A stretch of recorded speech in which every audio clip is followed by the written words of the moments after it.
I'm actually a sports psychologist for Inspire Wellness. I've been with Inspire Wellness for 5 months now. We're going to talk a little bit about what that means when I say I'm a sports psychologist, but prior to my career, I was myself a student athlete, track and field.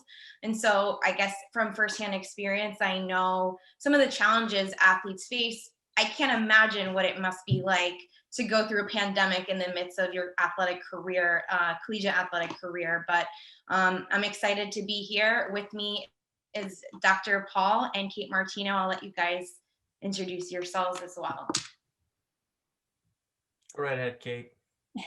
Hi guys, I'm Kate Martino. I'm a sport and mental health counselor. I recently graduated from Fairleigh Dickinson with my master's in mental health counseling. And I've been working with Paul for a couple years now and really interested in the sports psychology side of things because I was an athlete myself. I played Division I lacrosse.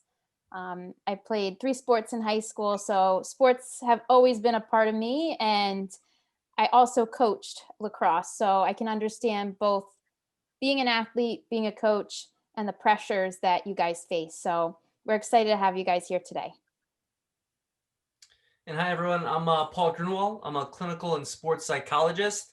Been in the field for over 10 years now. In terms of my work in the sports world, started in private practice about 8 to 10 years ago. And then from there, started within the professional realm 6 years ago. I've been with the Brooklyn Nets now for 5 seasons, embedded with the team. My role is to work with both the players as well as the coaches in front office and pretty much anything that comes up. And for us, it's really about supporting the human being and figuring out from each person what performance means and how to get the best out of them. Really excited to be with you guys tonight and begin talking about, I was reflecting on the talk tonight and thinking about, with the chaos, with the unpredictability of right now, I think what I find myself doing, what other organizations who are really kind of digging into what do we do now, it begins with looking at what we know and how we approach things, but also doing it with humility, knowing that tonight as we're going through it, there's going to be things that we don't have answers for. There's going to be remaining questions, but starting with what we do know, the strategies that do work both within the performance realm and in response and experience of pressure is a great place to start to begin understanding what we can do to take care of ourselves as well as the athletes that you work with. And maybe that's a great transition into the next slide, or at least our slideshow, in terms of where we're going tonight.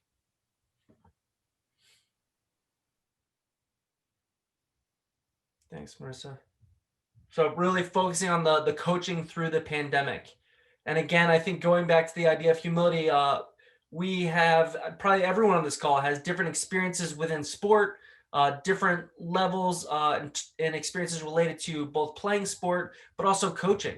So it's really important that you know that Kate, Marissa, myself, we do have quite a bit of experience, but at the same time, we approach this really humbly, knowing that our ideas need to be adapted for you and for your athletes.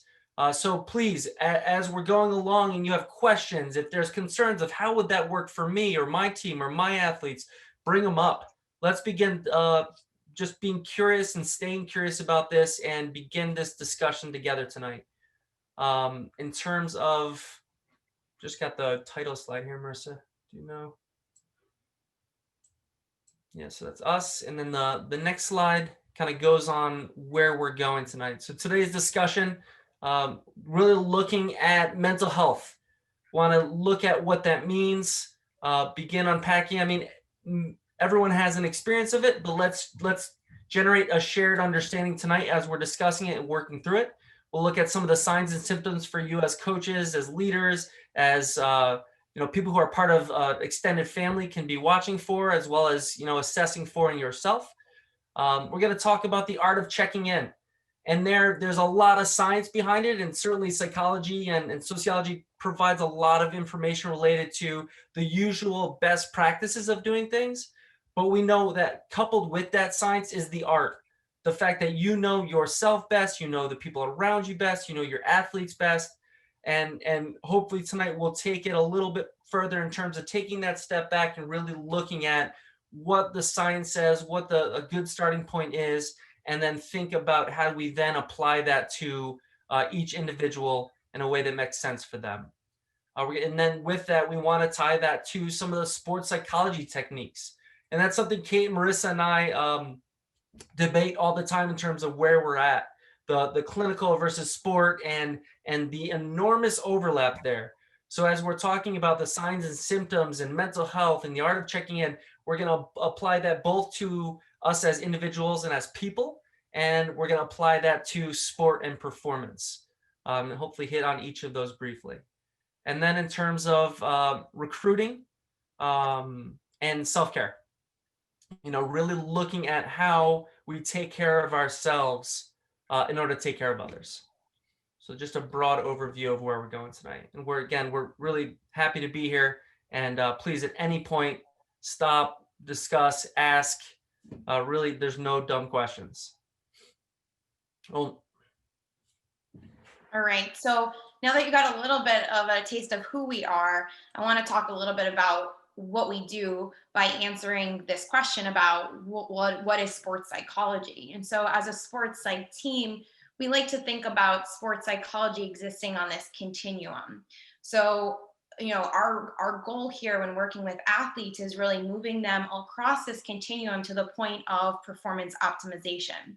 So athletes can come into our office presenting in all different domains that exist on this continuum. So if we look at the left, for example, athletes might come in with some type of mental health deficit or mental illness, such as depression, anxiety, eating disorders, things of that nature. And so our job here really as therapists is to help them get back to just functioning, helping them function in sport, athletics, academics, and their social life and things of that nature. Other athletes come in somewhere right on the middle of this continuum. So, watching these athletes, they appear to be functioning typically, but they might be experiencing some stressors and challenges in their lives. And that could range from challenges in their social life. Maybe they're having difficulties balancing athletics and academics. The pandemic is a big one right now, right? Adjusting to the changes in sport as a result of the pandemic and the many unknowns as a result. Injury is also another common one that exists in this domain. So maybe they are returning from a surgery or getting back to sport from an injury. And so our role here really is to help teach different coping techniques, help athletes learn different communication strategies, and really get them to the place where they can both tolerate and work through some of the stressors that present themselves.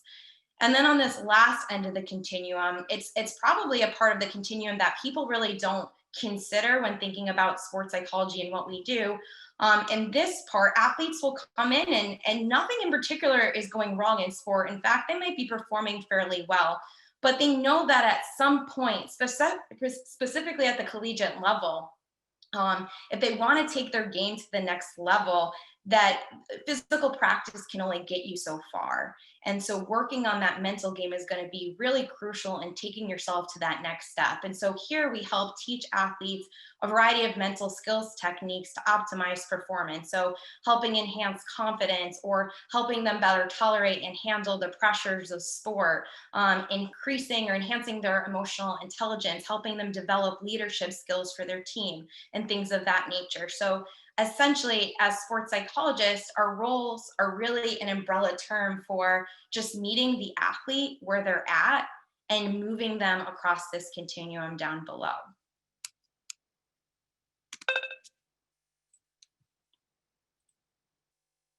So today, as we're talking about how do we support athletes in the midst of this pandemic, I want us to first start with a conversation and through reflection, considering your own experiences and what you're already seeing with your teams, your athletes.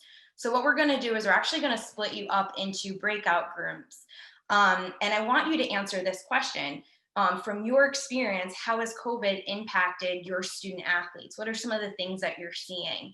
And we're going to give you about 10 minutes to discuss this and share your experiences with other coaches and administrators in your group. And we hope that at least one person from each group can kind of take the leading role, and as we come back to the larger group, to share some of those common themes. Good evening, everybody. With the group I was in, we talked, made similar points where we try to engage with the athletes in a group setting every other week through Zoom. And, a couple of people mentioned that as, the weeks have gone by, that group would get a little smaller and smaller as they went through. And really, we kind of discussed about, making like an individual contact with the students who may like fell off the Zoom meeting for a while. Just not to give them any drills or anything, but just to make sure that they're doing okay, and trying to stay positive with them, and trying to get them to have a positive outlook, and obviously making sure that they're doing the best that they can with their academics and things of that nature. Thank you. Mm-hmm. Coach. I'll go next. I'm Jess from Lehman College. Those of you who do know me, I talk a lot, so we'll keep this brief. I like to save my energy, and then I get like out of control when I'm in social settings, like woo. So anywho, The extrovert. Right. So I saved all my batteries for the Zoom today. So I actually was in a breakout room with 2 other volleyball coaches, which was really cool. And I had the actual opportunity to meet one of them, if I'm not mistaken, in person. And we shared a few words there. So it kind of, was refreshing to be amongst, individuals that are kind of experiencing the same thing. And one of the commonalities that we were mentioning was that our recruits are scared. They're not certain about going anywhere in terms of, playing, because volleyball is not potentially on the radar, or any of those sports for that matter. We also talked about, in terms of working out, just having access, to go someplace to work out if they're doing it away from home. So I was, just discussing that, sometimes it's not even, we don't even get that far in chat, or, our one-on-one meetings or our contacts. We get to the, how's your head? How's your heart? How's your family? Are you well? How are classes? Okay, you don't want to talk about that. You're alive today, so let's start with something great. And we one of the things that Georgia does is, our highs and lows, and like even focusing on, if we're having a low, maybe somebody else is, but let's sidebar if we're talking together and we're talking about something low that happened. So a commonality has definitely just been those students who have access to really make it more than the sport, because we won't have a sport to return to if we're not taking care of the individuals that are there. So that's kind of been our thing. I'm done. Batteries depleted. For now. For now. Hi, everyone. I'm Kelly from Bronx Community College. I'm the Associate AD there. And I got to work with Team 4. We were comprised of both coaches and administrators, so got a lot of good feedback. We kind of started on the challenges we've been facing right now. Right. Has been, the whole idea of how success has shifted and identity for, everyone involved in athletics. The challenge of isolation, the challenge of, being so in tune to working with your coaches in person, and how virtually that hasn't necessarily translated over. How hard remote learning is, and just losing, motivation and overall focus.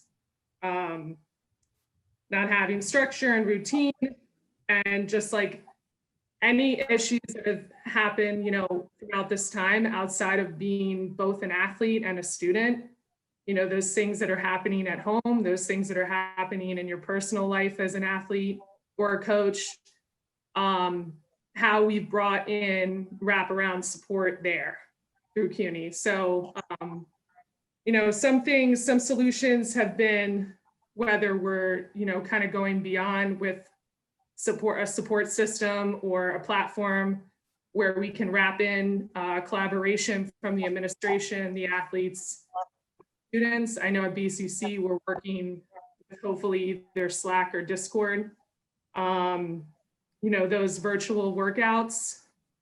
And just, I think this evening, having this opportunity to talk about it amongst other CUNY schools and all our coaches, as them being the experts with our student athletes, and getting that dialogue, building that engagement, building that dialogue to see what their needs are.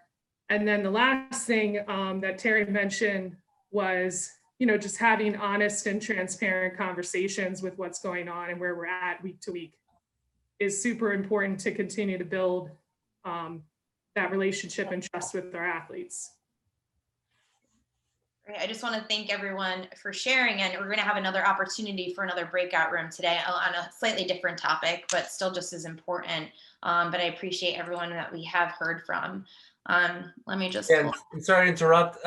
I think maybe even tying your brains to the fact that I love how this group went to talking about the difficulties, and you're already bridging towards like, but what are we doing about it? So just to cue you in to later, we'll talk a little bit more about that. I think some of the same ideas you already brought up will be there, but then we'll see if we can expand it a bit more. Okay, so a lot of you had alluded to the pandemic really impacting the mental health of student athletes. And so just want to hear from a couple of you. When we talk about mental health, what do we mean? So if you can answer this question from your perspective, from hearing from a couple of you, what is mental health? What do we mean when we say that?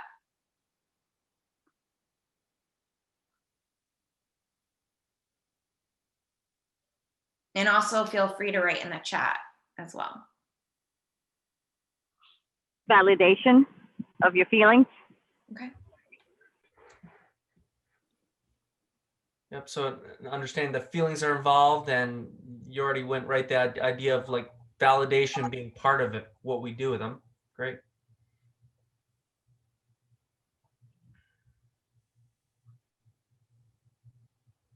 Being able to regulate like your emotions plays into your mental health.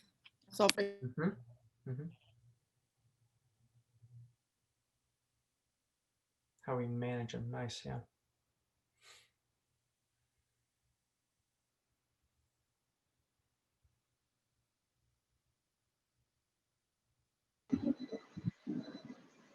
I think it definitely touches on self-awareness and what's happening in terms of self-talk. Absolutely. Nice. Perspective, self-talk, how we use different strategies.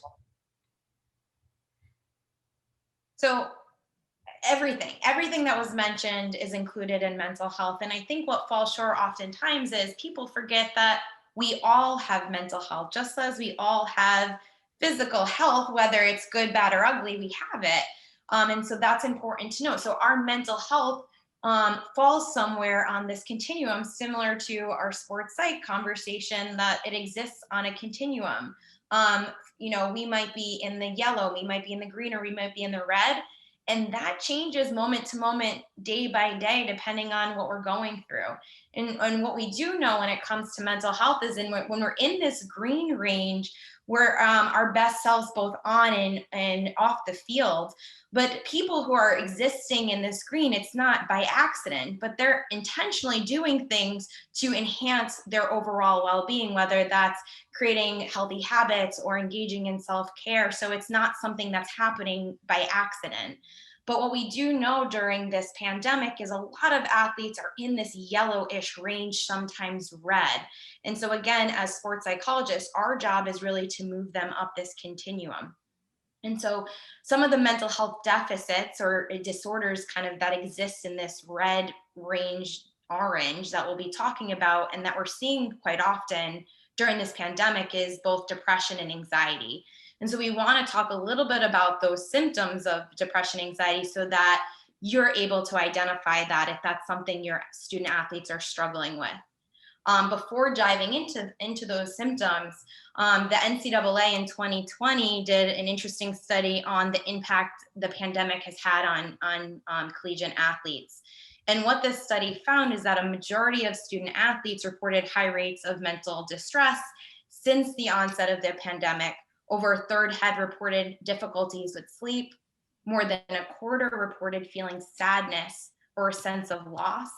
And 1 in 12, which is quite a lot, 1 in 12 probably would have met the criteria for a depression disorder. So 1 in 12 reported feeling so depressed that it had been difficult for them to function constantly or most every day. And some of this might not be a surprise to us considering the population that we all work with, right? So with athletes, a lot of our athletes talk about sport is their place to decompress and to get away from their stressors in their lives. So for many, sport is their coping skill. A lot of athletes talk about sport being their opportunity to travel and get to meet new people and hang out with their friends. So sport has been their social life.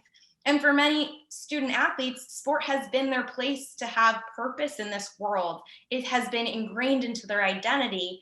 And then all at once, their coping resource, their social skills, their athletic identity had been ripped from their hands without any preparation or any way to get those needs met. And so naturally, we see some real deficits here when it comes to the mental health of our student athletes. Hey, Marissa, sorry to interrupt. I realized I didn't do part of my job, and so I'm going to just model bouncing back after making a mistake. There's a few people who did comment on what mental health was. So maybe before you even get to the symptoms, I'll read them out real quick. So mental freedom, not having to be stressed or know how to deal with the stress. So knowing how to deal with stress. Making sure athletes' psychological and emotional well-being are solid during this difficult time.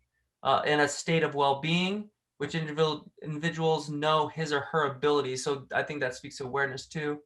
And then mental health is self-care. You cannot function if you're emotionally or mentally drained or frustrated. Yeah, right on. Absolutely. Thanks, And so I just want to reiterate too, like what we're talking about now here is not just mental health, it's a portion of it, but it's mental health deficits in that red range, in that orange range. So when athletes are struggling with depression-like symptoms, oftentimes we hear them talking about this intense sadness. And many times it's difficult to verbalize why I'm sad. I might not know why I'm sad, I just feel sad. Sometimes with the depression. Oftentimes we hear feelings of guilt, helplessness, hopelessness, a sense of worthlessness. Oftentimes feeling nothing at all and just feeling empty. And we hear athletes talk about this sense of just being numb to everything, things that usually would impact them. There's just numb about it. And we're seeing behavior changes as a result of some of these depressive symptoms. So maybe that's withdrawal, maybe that's more indecisive than they typically are. And then there's also physical manifestations of these depressive symptoms, including digestive problems or chronic headaches as well. And what I want to make clear here is that just because an athlete is experiencing some of these symptoms doesn't mean that they have a depression or a depression diagnosis. And in fact, as it's not anyone's role, besides sports psychologists on the call, to say, oh, this is an athlete that's struggling with depression, or this is an athlete that has depressive symptoms. Where we can utilize coaching staff and administrators is to be able to identify that there are some symptoms present and helping that athlete get to the proper resources for a professional to kind of make that difference, to deciding whether this is in fact a diagnosis and the athlete can then get help. What we're going to see when we're talking about anxiety symptoms is there's also a lot of overlap sometimes between the depression and anxiety. But overall, what we're seeing with anxiety symptoms is that athletes are anticipating something bad happening or danger occurring, and they maybe can't put their finger on what they're expecting, but it feels like something is about to happen for them. There's that sense of panic and danger and just dread and doom. Oftentimes there's a lot of physical symptoms when it comes to anxiety. So rapid heart racing, maybe shallow breath, feeling more muscle tightness, clenching your jaw, feeling weak and fatigued in your body, some trembling and some sweating as well. Now, a lot of these symptoms are really difficult to identify because they would require some type of an athlete sharing that this is what I'm going through. So sometimes athletes aren't always so forthcoming in discussing these symptoms or aren't even aware that they're experiencing some of these symptoms. So we want to talk a little bit about the behaviors that we want to look out for. So behaviors consisting of change in their habits, so eating and sleeping habits. So maybe the athlete is sleeping more than typical or not getting enough sleep. Maybe they're eating more than typical or not eating enough. We might notice some other behaviors include just decrease in interest. So maybe at one point the athlete was really passionate about music and now music no longer is of interest to them, and that's something to consider. Irritability, maybe this was like a more of a calm athlete in the past and now you're finding that they seem to be more irritable with you, irritable in Zoom sessions. Excessive weight gain or loss, difficulties concentrating, but specifically across the realm. So obviously it's much more difficult to focus in school on Zoom than it is in person, but are they also struggling to concentrate when they're having a conversation with someone or when they're doing their homework? So really difficulties concentrating across the board. Somatic complaints, so maybe issues with their stomachs, or maybe they're experiencing cramps or headaches, so somatic complaints. Withdrawal, maybe this has been an extroverted kind of individual that's always around people, always talkative, and you're noticing they're kind of withdrawing from the social scene. Excessive worry and fear, and then just a flat affect. And the caveat here is just to remember that we only need to be concerned if there's changes. So there are people out there that exist that are just naturally kind of a flat affect, and so we don't have to be so concerned about those if we're now seeing a flat affect, because that's how they've always been. But if we're seeing changes, drastic changes, if this is a person that's always been bubbly and now they're flat, that's when our spidey senses need to go off. If we're seeing someone that's always calm, cool, and collected, and then they're super irritable all the time, all of a sudden, that's something that we want to be aware of. So changes, and that's going to vary person to person. Now, I know we're not able to physically be in practice right now, but I know we're all having our fingers crossed that in the near future that will occur. And so I want to talk a little bit about things you might see in practice that might suggest some mental health deficit. So if this is an athlete that tends to be really driven and motivated, and you're seeing a decrease in their motivation in practice and in competition, potentially something to look out for. If they're withdrawing from their teams, maybe they're not as involved or they're not reaching out as often as they have been in the past, that's something to look out for. A decrease in pleasure in sport. And then lastly, fatigue and muscle soreness. Now, naturally, after practice, right, we expect some type of fatigue and muscle soreness, of course, but if it's more than typical, if they're constantly complaining about feeling tired, or they're constantly discussing that they're having a lot of muscle fatigue and soreness. So before I'm going to get into this slide in a moment, really thoughtful direct message question came through to me as we were talking through this, right? We're talking about it from the perspective of students, and that's where we're starting, because we're approaching it from the perspective of you as leaders. This is how we can take care of students, and we're going to expand beyond that later. But just want to point out at this moment, as what Marissa just talked through is fresh in your mind, that and I know a lot of you know, like, part of it is also thinking about how does that impact us on this call, the people around us. All of these symptoms that we talked about in the context of students applies to us as human beings. And maybe just to undo that the stigma, the idea that mental health and issues in that realm is about weakness, it can impact all of us. And I mean, even the idea of highlighting the misconception of strength looking at the fact that the percentage of mental health issues within the NBA are the same as in the general population, right? And those are highly capable, highly qualified, highly successful human beings, right? So just to point out, great question that came through. This applies to all of us as we're going through it, and we're taking it from the context of looking at athletes, but knowing that this is all of us. So making sure we're applying the same things to ourselves. So here, wanted to shift towards, before we give you our ideas, and already seeing that this group is quite competent at generating ideas, we wanted to talk about yours. And so the question we're going to break out and talk about is, what are you doing to support your athletes during this time? Right. And so that discussion began. So definitely encourage you to talk about that question. The other thing I'm going to add, maybe the part B of that question, is how can this moment, what we're experiencing, how can this be used as a competitive advantage? All right. So that's a little bit more towards the performance side. But both of those questions, what are you doing to support your athletes during this time? And how can this time be used as a competitive advantage? That I'm trying to keep us more like engaged and vigilant via social media, because a lot of these students, I mean, that's the thing, when they're not doing Zoom for school or virtual learning, they are on social media, and maybe now more than ever throughout the pandemic and stuff. So like on our Instagram page and stuff, I try to keep it more vigilant and vibrant, that someone is on it, that it is still active.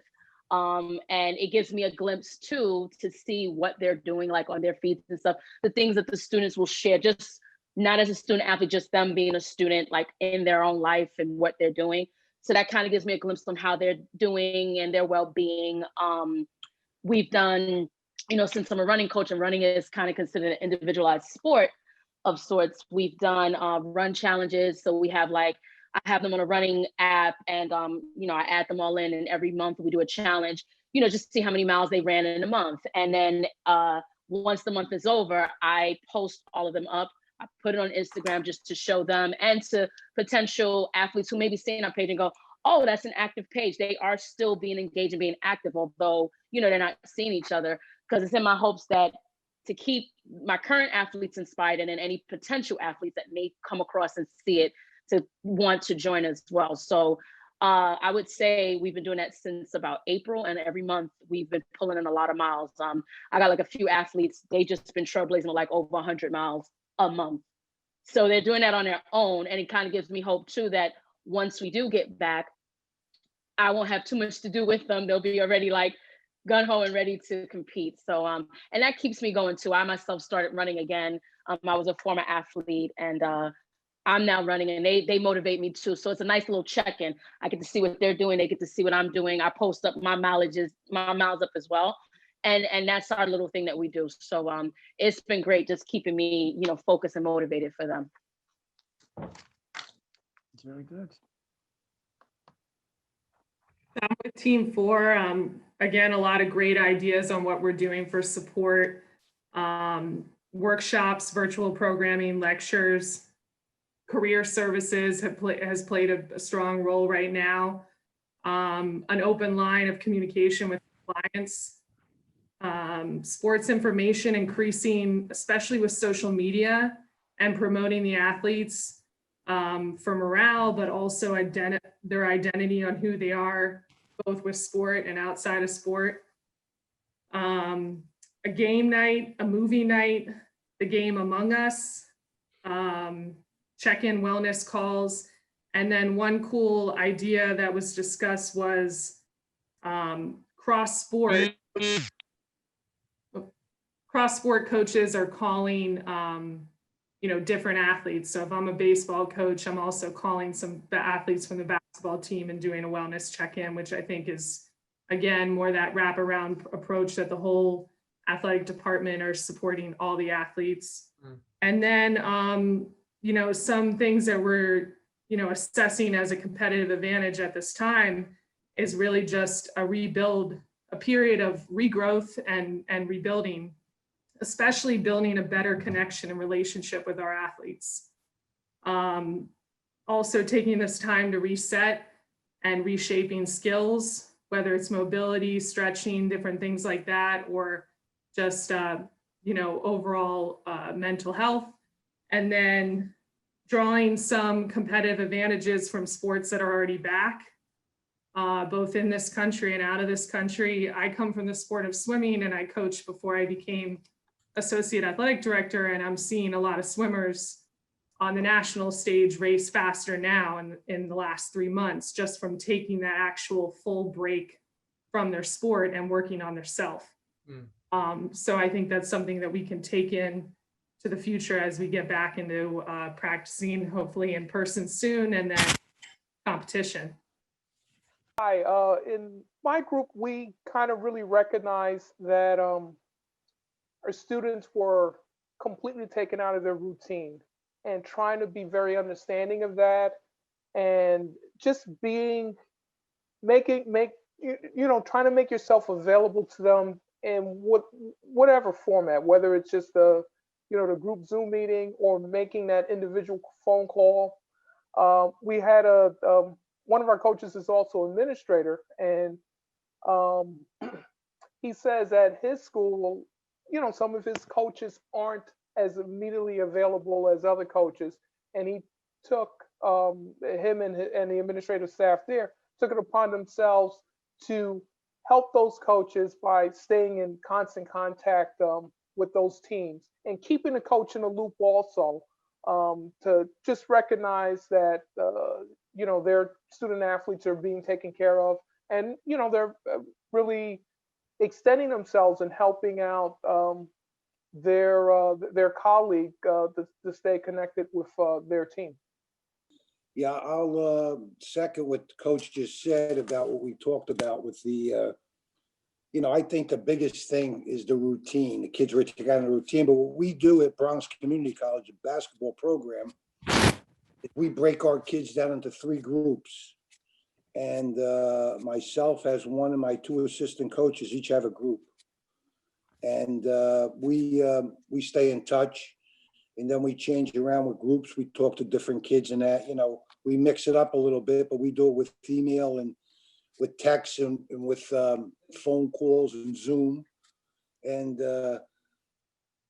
I think like the coach said before we brought it up, is that the routine, these kids have been taken out of the routine. That's a big thing. Everybody's been taken out, coaches, players, administrators. And like the gentleman said before about he's an administrator and a soccer coach, he was talking about how he gets involved, as because a lot of his coaches cannot, because they're part-time and they got other things, they got jobs, and they can't get as involved as so he helps them out, and he lets them know, keeps them in the loop as to what he's doing. And we have the same thing at Bronx Community College with our AD and assistant AD, Ryan and Kelly, where they keep involved with the young men and women as to, workshops and different things like that, like Kelly just mentioned. So it's good that we get the support, because right now, these athletes, they need all the support they can get because everything was taken away. So, we're all there for them. It's everybody that's here tonight. Thank you to all of you.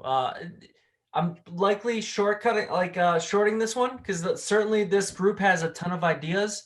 My encouragement, hopefully that generated some ideas that, you may not be using. At the same time, definitely encourage you to kind of keep that conversation going, because just the focus on the whole person, the creativity, the intention I was hearing on those answers, like this group has definitely really thought about this and approached this thoughtfully. So keep that discussion going.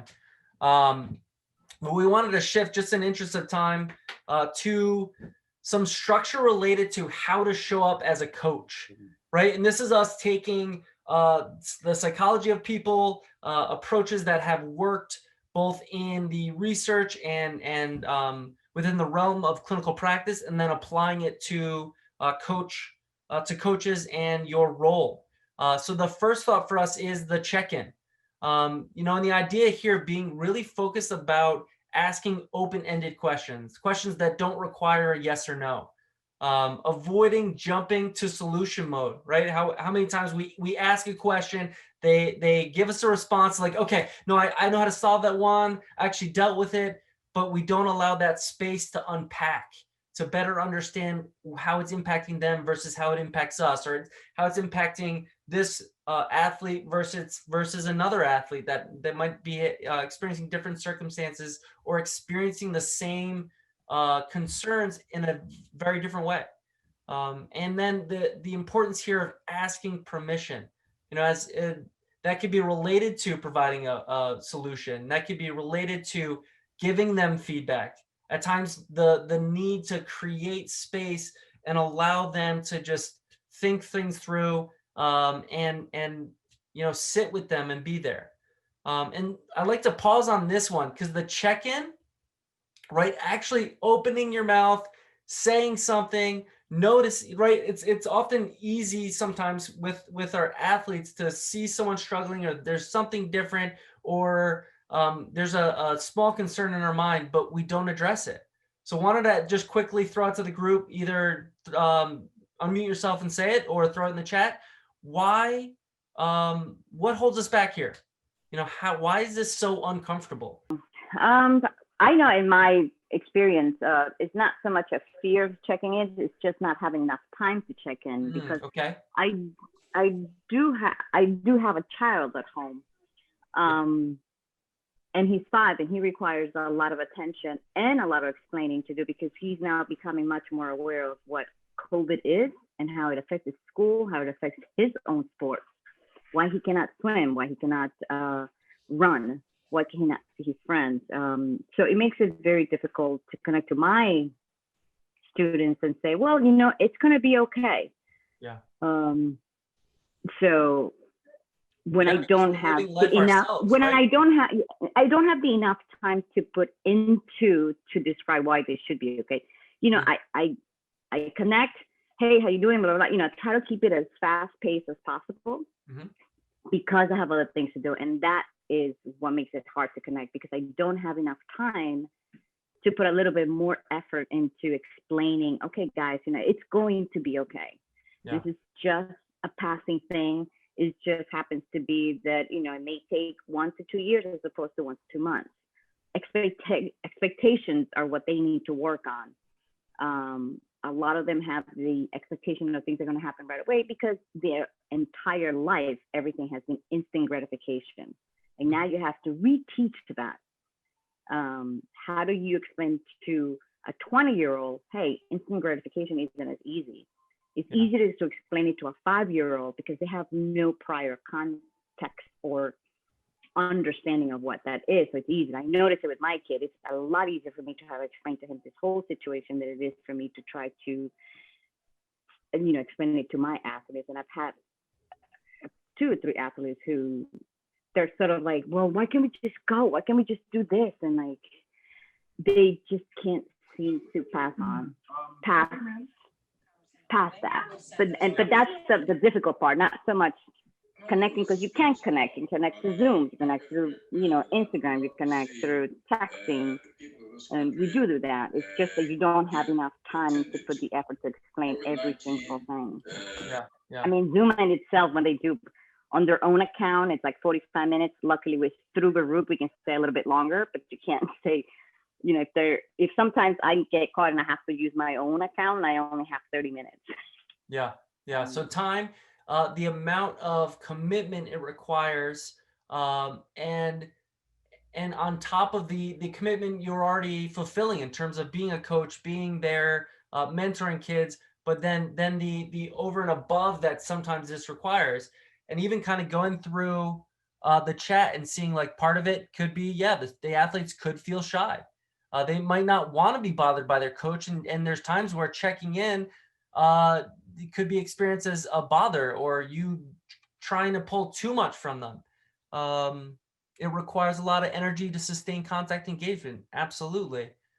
Consistency is so important in checking in.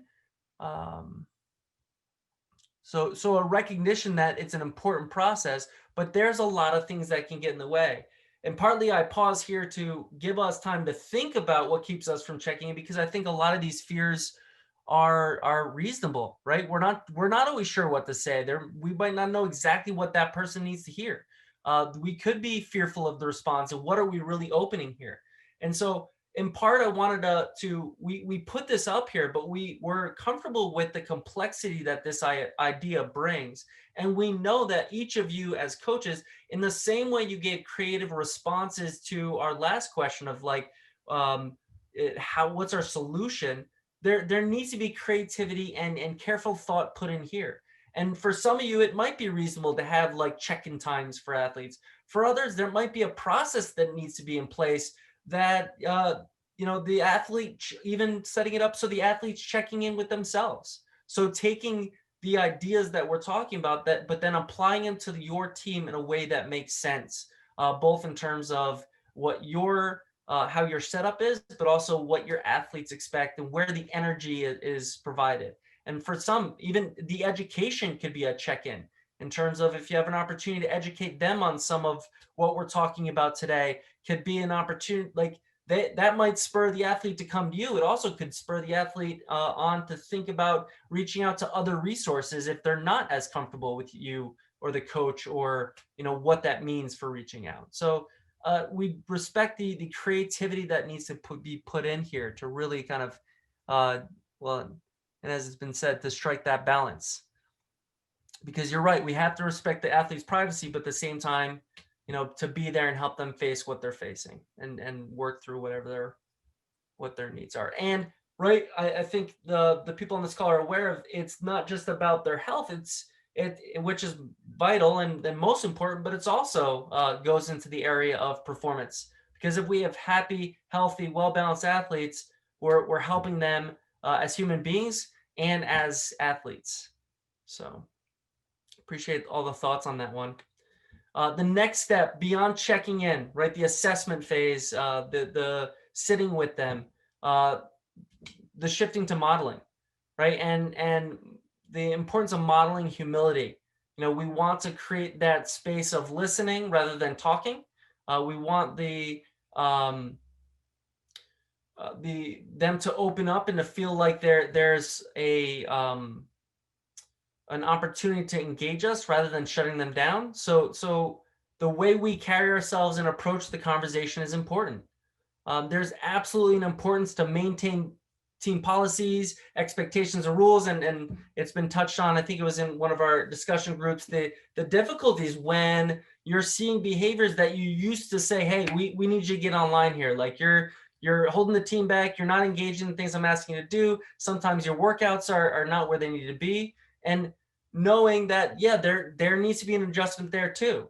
But really kind of getting a sense of what are your team policies right now? What are the expectations and the rules? Knowing there has to be a shift there, but the more you're able to provide that structure for your team, for yourself, for your athletes, the better. And then the importance within modeling of providing positive feedback. They're finding things that you can engage and really mark as positive behaviors, positive outcomes, things that you're seeing and really appreciate about the athletes you're working with. The next step, and another way you can show up, is validating. As they're talking with you, there could be a lot of negative emotions. There could be some positives, and the importance of acknowledging both, right? Really trying to sit with them, develop empathy and understanding, and try to understand their perspective can be really helpful. And even there, right? So those of you who feel like, yeah, no, that's something I'm really good at, or that's something that's natural for my team, the opportunity to hear them out and validate them, don't underestimate the power of that, right? The fact that might be something that doesn't require as much time, but can be really impactful and help the athlete just to validate where they're at and to acknowledge it. The last area of an idea in terms of showing up is supporting. And sometimes that's just done simply with your presence. And frankly, part of that showing up in, right, the Zoom calls that can get old, but the fact that you're on that screen, maybe it's at times pausing, right? Pausing the presentation you're giving, or the concept you're trying to work through, or the strategy around the team or workout, what have you, pausing and just out of the blue saying, how are you? being present in a different way could be the support that they need in this moment. And just trying to shift, make small shifts, small changes that they might feel in terms of, okay, that person was really trying to see me today. I think that's part of it too, in the sense of it doesn't always have to be big changes or large amounts of time. It could be something simple and something that makes sense for your team and the athlete that you're engaging. So wanted to pause here and give an opportunity to talk about how you're putting this into action. Now, and there might be one of these areas that you feel like you're really good at. Like I'm a great validator. Like, what are you seeing within your teams in terms of these different areas? I'm pretty good with the supporting, but I have trouble with the modeling because there's not enough information, positive information that's going around, like the questions that they want to know. What about school and when are we going to get back to play? Those type of things. The answers aren't what they want, so it becomes difficult to give them the answers because they're looking at you for answers. So I'm listening to them, but I can't necessarily articulate back to them exactly what it is that they want to hear or anything positive, because there isn't anything positive. You know, like all you could do is say like, stay safe, but I don't know when we're going to get back to play. You know, especially when they have issues with that, plus they've got family issues, you're empathizing, you're listening, but you know, you're stuck in your home, they're isolated in their home, so it's not like you can physically, you know, give them whatever it is that they need. So I find like the modeling becomes more difficult, and that's something I have to work on. But I'm always, you know, supporting and checking in. And if they do something right, validating, you know, whatever their experience is, and yes, I understand that, empathizing with them. But it's hard to model and give them positive feedback if you don't know, because then you end up lying. And I don't want to do that either. You know, I find myself wondering as you're talking though, and please correct me if you feel like this is off. Like I wonder if there is modeling going on, if you're tolerating that chaos, if you're providing the, hey, there's a lot we don't know, and then you're modeling the ability to keep moving. You know, I don't know. I just wonder if there's a, you know, even just in what you said, like there seems to be some modeling going on there. At the same time, good for you. Just to sit with that, let it simmer, let you kind of digest that a bit, and yeah, maybe there's an idea within that modeling that you can improve on or you know, add more to. At times the supporting has changed drastically from where we were in March till now, because they have changed, and especially trying to support some of our new players, the transfers and the freshmen who we don't know as well as people, I think can sometimes be challenging. And also, you know, like anything else, they all have different personalities. So it's almost like I have 12 players and I'm supporting in 12 different ways because they're all very, very different. Some want my time, some want to be left alone. Some I feel are attention seeking, they want it, and some are complaining just to complain. But that's part of that's learning their personalities. But I think it's more of figuring out the best way to support them, because some of them it's changed because, you know, as time goes on and they have less and less, I guess, hope and that drive, and they feel like it's never going to end. I do think that trying to find different ways to support them is starting to feel a little more challenging. Thanks, Linda. And then Kelly put in here, feels like listening first, doing well with that. Words that are examples of positive reinforcement, encourage daily positive affirmations. Yeah, great. Thanks all. All right, so wanted to shift a little bit, and frankly, Linda, I feel like your comments are a nice segue to this in terms of like, how do we tolerate this, the current circumstances, and how do we keep our athletes moving? How do we get them engaged and help with you know, beyond just encouragement, beyond even some of the broad strategies we just talked about as ways to show up? What strategies could we put in place? And so that's something we wanted to talk about tonight in regards to applying sports psychology to now. and wanted to touch on these 4 areas. And for us, like, part of it is it's really important that we keep it simple. You know, we do one, it's the demands on your lives. The other, it's the demands on the athletes' lives. But the other thing that I want to point out is within sports psychology, regardless of what level we're working on, whether it's a high school athlete, collegiate athlete, or a professional athlete, we have to keep it's important we keep things simple in terms of things being digestible. But the other piece is strategies that work for sport, pressure, and performance can be really brief and can be really simple. And we can't underestimate how simple movements can be helpful. And that's part of it too, the idea of we need to keep moving. And so we want you to consider some of these tools as a way to keep moving. Goal setting, right? And I'm sure that you've read the articles, you've heard about it within the business realm. I'm sure you experienced it yourselves as athletes. Goal setting, as simple as it is really helpful and really effective for performance. Now, even research related to writing your goals down increases your likelihood of completing it by 42%, right? Really taking time to think about where you're going and what you're trying to achieve. So if just like with motivation, with athletes, you feel like you're not sure how to help them, you know, part of it could be goal setting, finding time each day to set specific things of what specific things they're trying to achieve, and then strategies to achieve it. And, you know, there's lots of science behind how to do it. I think even keeping it simple related to 3 goals each day and how they're going to accomplish it. If you want to get a little deeper in terms of outcome goals versus performance goals versus process goals, there's plenty of science related to strategies, how to do it.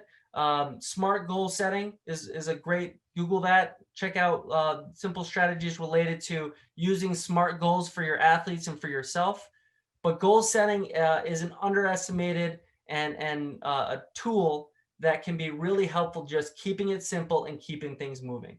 So for athletes, using that strategy can be one of the ways you know, okay, I'm keeping them moving, I'm keeping myself moving. The second I wanted to touch on is building awareness, and it was touched on before, the need for awareness as human beings and athletes.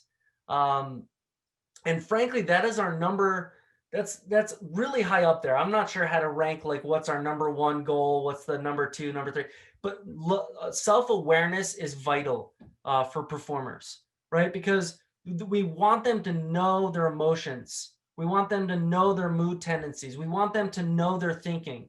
The better they are at identifying where they're at, what they're experiencing, and what they need to work on, the quicker they'll be able to move, the more they'll be able to grow because of that awareness.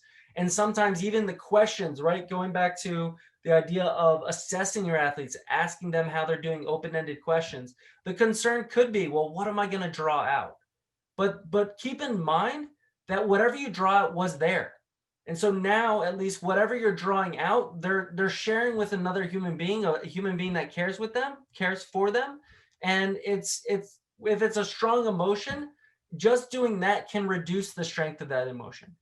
And part of that is, you know, we want to build awareness of what they're experiencing so that they can then work through it and keep moving. And we want them to know both themselves and themselves as an athlete, right? Human being and athlete. We want the broad picture. Another area that can be a tool for you as coaches to consider is leadership, right? Because right now, despite the chaos, that is something you can invest in. Like in a lot of strategies out there related to, well, what is leadership? Here's the 5 things that you need in leadership. And these are the 5 traits of a leader. And for me, just knowing that if you feel like there's a need for more direction within your team, to engage the topic, to ask them about leadership, to tell them what models that you think are important. And the biggest piece there is one that can benefit them in terms of the cognitive and knowing more about leadership, and hopefully their behaviors will start to move towards what behaviors are important for leaders. But the other piece there is you're investing in them as a whole person, because whether it's sport or outside of sport, leadership and tying them to those concepts is going to help them as a person. And then last area just to touch on tonight is to expand your perspective, but also the team's perspective to a wellness focus. And part of that, it could be really simple, right? For those of you who talked about like, oh, like the demands already are really high based on what I'm going through, what I'm managing. Absolutely. So part of that could be, for some of you, the expanding to wellness focus could be knowing what resources are out there, so that if an athlete needs help, you know where to point them. It might be knowing where the resources are out there so that you can talk to the team and say, listen, I know there's stigma out there, but we're not going to worry about stigma. If any of you are struggling in these areas, these are the people you contact, because I care about you as a whole person. And I know that your performance is also tied to your mental health and your mental well-being. So whether you'll go for yourself and get the help that you need, or you'll go because you know it's good for your game and your process, fantastic. So just expanding to that broader focus could be really helpful during this time. And again, going back to even the comments that were made, the ideas that were put out there, clearly there are a lot of people on this call that really see your athletes as a whole person and really try to engage them in all these areas.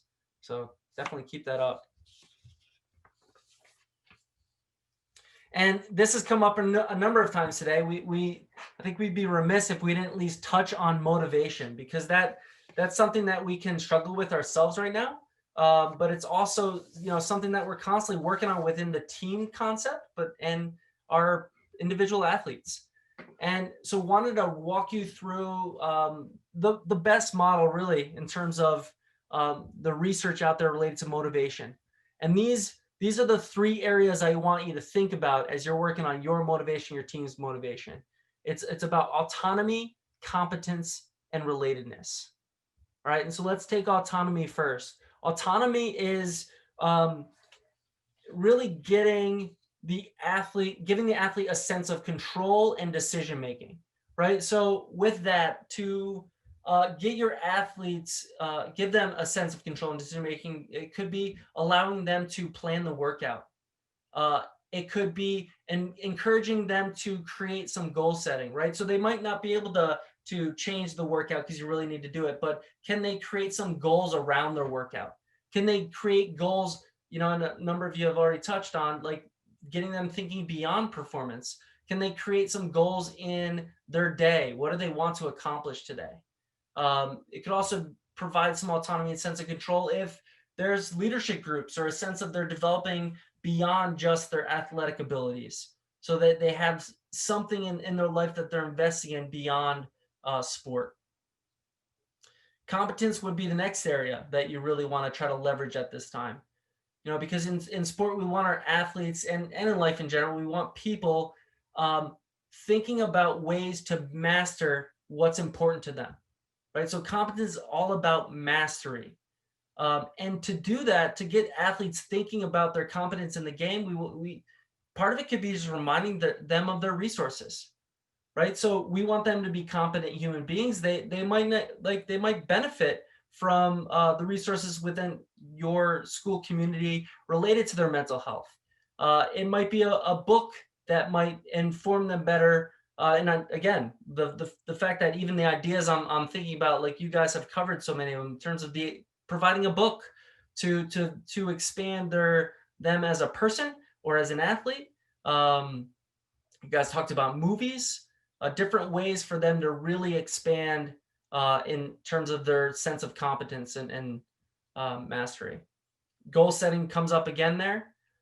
And then within that, you helping them develop a sense of competence, right? The ability to mark and provide positive feedback related to areas that they're growing in. Likely there's some athletes that play for you, and likely even people on this call who aren't recognizing some of the ways that they have grown during this time. It could be in area of sport, could be off the field or court, in terms of by you spending time thinking about each athlete and what you've seen them grow and mark that for them, some of them might be really surprised. I love the gamification going on with one of the coaches. I'm sorry, I forget who talked about it. The idea of comparing, helping the athletes kind of track their mileage, and then kind of creating a leaderboard is what I was hearing in terms of like the comparison, adding that competitive opportunity. And that also fits in the next and last category related to motivation, the importance of relatedness, staying connected. So and many of you already do it, the opportunities to create team connection. There could be accountability opportunities within the team, and then the team competition. Like, and someone even mentioned in the chat, we are wired for connection. So despite the fact, and that might be an encouragement occasionally too for athletes, for ourselves, yes, we're all zoomed out. We're exhausted by this way of staying connected. But what we do know is relatedness is really important for our well-being, and it's really important for our performance as well. So, you know, the encouragement is keep moving, think about these different concepts, and apply them in ways that make sense for you and your athletes. Transitioning now, we wanted to provide you with some information on the latest research on COVID and how it's affected student athletes. So I will share some slides with you below. So nearly 90% of student athletes surveyed in a study reported that they are communicating with teammates multiple times a week. 56% of those athletes reported communicating with their coaches multiple times a week. And I think this is the most important part here, is that generally the more frequently participants communicated with teammates and coaches or athletic staff, the more likely they were to report feeling positive. And that just goes to show you the connection right then and there, the relationship between social connection and support and positive emotions. And so participants also indicated that they look to their coaches as their primary source for information, for well-being, mental health, social connectedness. You guys have an important job with a lot of pressure that comes with it as well. So I think it's useful to know that these athletes look to you for that support, but at the same time, I'm going to tell you today, it's important for you to take care of yourself and support yourself through this process as well.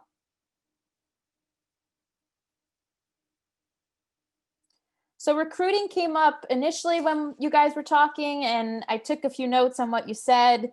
You're trying to get creative with it. It's been difficult. You can only really watch videos. You can only send virtual videos of the campus.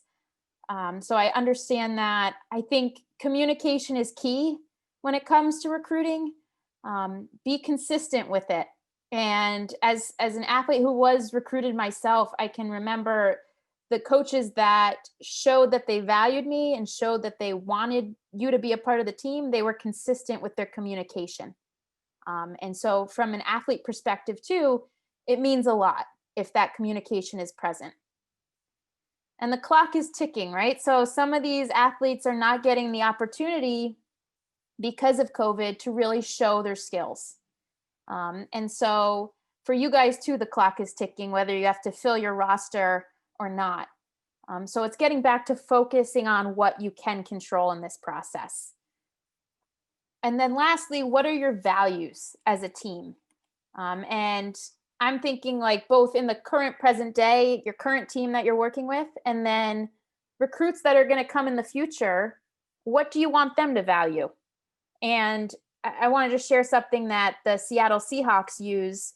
And what they do is they have every team member write down, the top 3 characteristics that they want the team to be, right? What's their vision for the team? And a few of them were pride, camaraderie, discipline, empowerment, right? And then the team then defines those. So what does pride mean to the team? How are you going to practice it? How are you going to behave in that way? And so the leaders of the team now in the present can create that vision and it's bringing recruits that are also going to value that vision that you create. And so it's important to ask the recruits, what do they value? What is their focus? And in what direction are you taking your program right now, and how can you help them?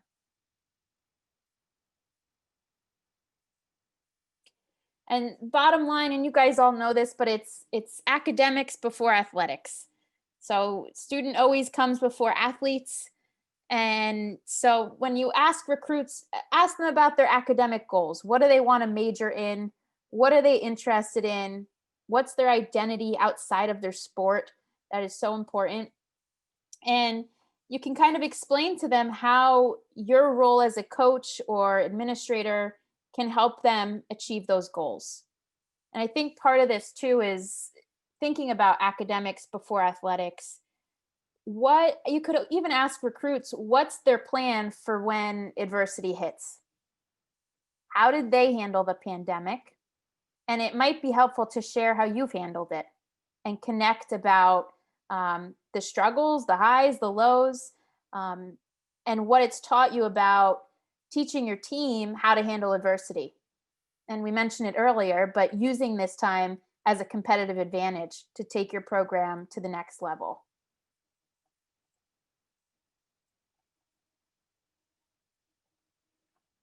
So this one's about you guys. You can't pour from an empty cup. I'm sure you've heard this before. But you need to take care of yourself before you take care of anybody else.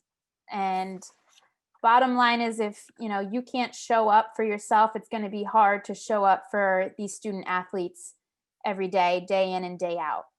So we're going to give you some self-care strategies to really focus on yourselves. So this is the self-care wheel, and there's different categories. So you have physical, psychological, emotional, spiritual, personal, and professional. And you can distinguish psychological and emotional a little differently. Psychological from the standpoint of your mindset, your approach to life, your approach to the sport. Emotional is more the feelings based, your mood related to that. So what I want you to do is draw this circle, if you have a sheet of paper. And I want you to rate yourself. First, we'll start with your top 2 strengths. So from your perspective as a coach right now, what are you excelling in? What's really going well for you right now that you've enhanced during this time of COVID? So out of these categories, what are your top 2? And feel free to share.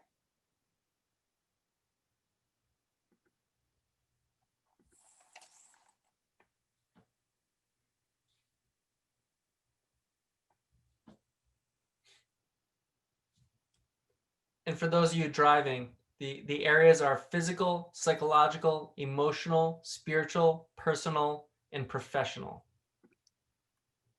So we have one person said physical and emotional. Your top 2 are physical and emotional. Okay.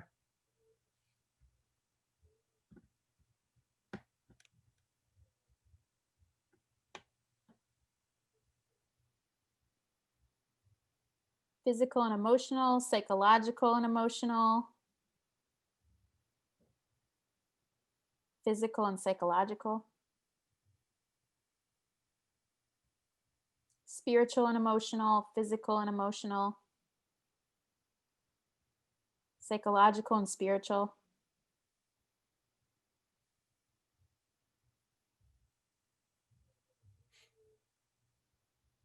Physical and personal.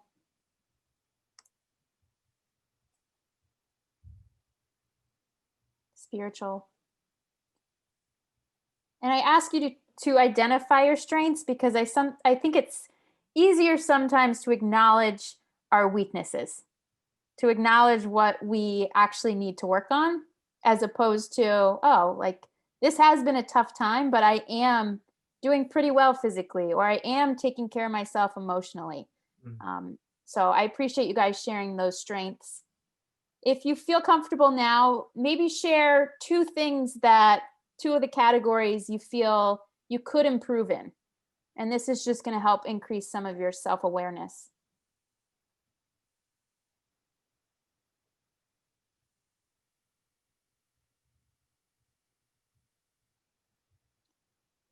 spiritual, and personal.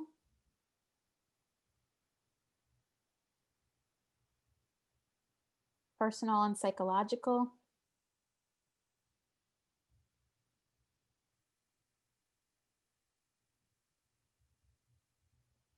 Personal and spiritual, spiritual, emotional.